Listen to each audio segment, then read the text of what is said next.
Anglais, leçon 3, les verbes. Les verbes en anglais. Alors là, nous allons étudier comment ils se forment et à quoi ils servent. Alors, la forme. Un verbe en anglais a trois formes, trois colonnes. La première, c'est la base verbale. La deuxième, c'est le prétérit. La troisième, c'est le participe passé. Alors, la base verbale, il ne faut pas confondre avec l'infinitif. L'infinitif, il y a un tout devant. Le prétérit, c'est le temps, et le participe passé, c'est aussi un composant du temps.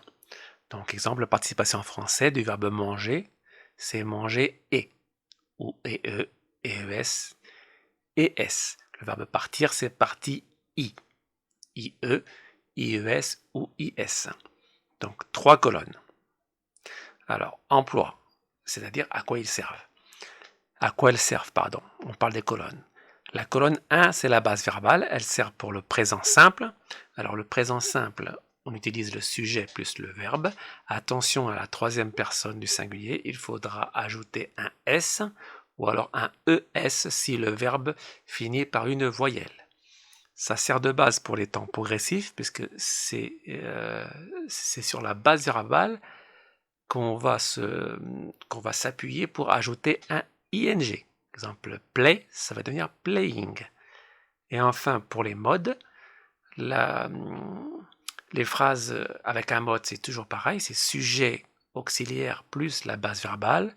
Il ne faudra jamais mettre sujet auxiliaire tout plus un verbe. Non, il faut mettre la base verbale seulement. Exemple, would go, should go. Donc, avec les modes, on met la base verbale, la colonne 1. La colonne 2, c'est le prétérit. Cette colonne 2, elle ne sert qu'à une chose, à conjuguer le prétérit simple à la forme affirmative. Je répète, colonne 2, prétérit simple à la forme affirmative, uniquement, car à la forme négative et interrogative, on va utiliser les auxiliaires. Et si on met l'auxiliaire, on ne met pas la colonne 2, mais la colonne 1. La colonne 3, c'est le participe passé. Ils sont utilisés pour les temps perfects. Donc, si vous avez bien étudié la leçon numéro 2, vous avez vu comment se composent les temps perfects avec l'auxiliaire have plus le participe passé. Donc, cette colonne 3 nous servira à la conjugaison des temps perfects. Voilà pour les verbes normaux. Alors, les verbes auxiliaires. Il s'agit des verbes être et avoir. Alors, l'emploi du verbe être, alors il peut être verbe principal, dans ce cas-là, il est tout seul. Par exemple, I am French, je suis français. Donc c'est le verbe normal. Et il peut être auxiliaire, et à ce moment-là, il sert à conjuguer les verbes au temps progressif, ou continuous, comme on dit en anglais. Donc, soit il est normal, soit il est en temps qu'auxiliaire. Et si vous voyez encore une fois le tableau précédemment étudié, vous y verrez l'auxiliaire be dans les temps progressifs. Le verbe avoir, c'est la même chose, mais ce n'est pas pour les temps progressifs, mais pour les temps perfects. Donc, avoir, il peut être employé comme un verbe normal. I have got a child. J'ai un enfant. Mais il peut être utilisé comme auxiliaire pour conjuguer les verbes au temps perfect. Donc, il faudra bien retenir être auxiliaire pour les temps progressifs, avoir auxiliaire pour les temps perfects. Alors, les verbes réguliers, qu'est-ce qu'on appelle un verbe régulier?